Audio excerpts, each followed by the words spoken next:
আসসালামু আলাইকুম, সবাই কেমন আছেন? আশা করি সবাই অনেক অনেক ভালো আছেন। আজকে আমি কাঁচা আম দিয়ে ভীষণ মজাদার এই আচারটা তৈরি করে দেখাবো।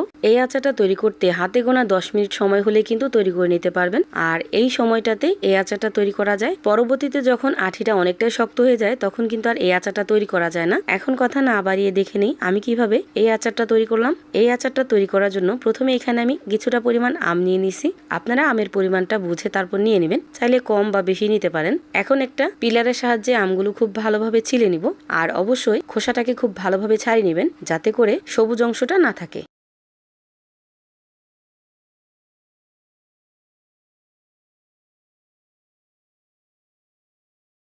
আর এই তো দেখতেই পাচ্ছেন আমগুলো আমি ঠিক এইভাবে গোল গোল করে কেটে নিছি। এখন এই আমগুলো আমি লবণ পানিতে কিছুক্ষণের জন্য ভিজিয়ে রাখবো আর 3 থেকে 4 বার খুব ভালোভাবে ধুয়ে নেব।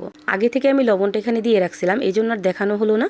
আপনারা অবশ্যই এখানে লবণটা দিয়ে খুব ভালোভাবে ধুয়ে রাখবেন।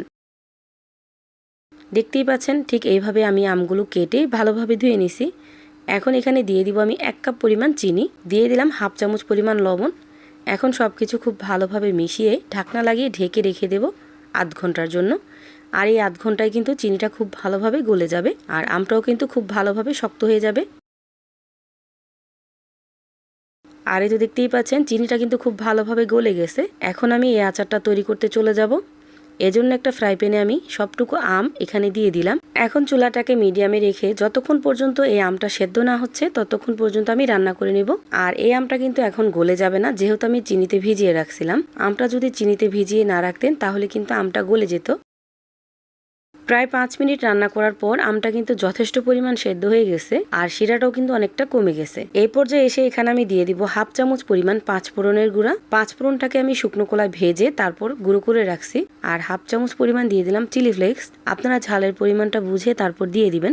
এখন সবকিছু খুব ভালোভাবে মিশিয়ে নিব। এই আচারটা একটু হালকা ঝাল ঝাল খেতে কিন্তু বেশি ভালো লাগে।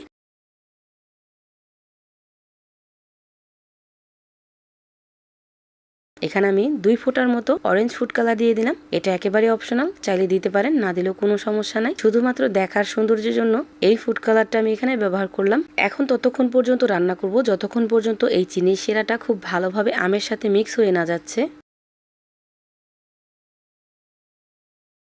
দেখতেই পাচ্ছেন এই আচারটা তৈরি করা কিন্তু খুবই সহজ। হাতে গোনা 5 থেকে 10 মিনিট সময় হলে এই আচারটা তৈরি করে নেওয়া যায়। এই আচারটা কিন্তু একদম পারফেক্টলি রেডি।